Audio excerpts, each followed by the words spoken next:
So I picked up the RYOBI 2000. Wanted to know how well it would work on concrete. I didn't see very many videos. I'm not a videoer, so been using this for all day or majority of the day, so my hands are pretty shaky. But just to give you an idea,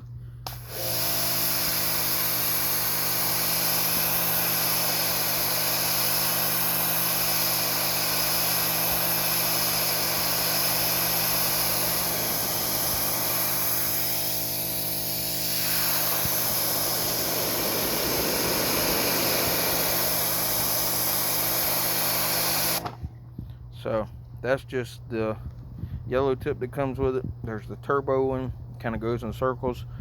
I think it's just about as powerful as this one, depending on how you use it. So anyway, that's how it works.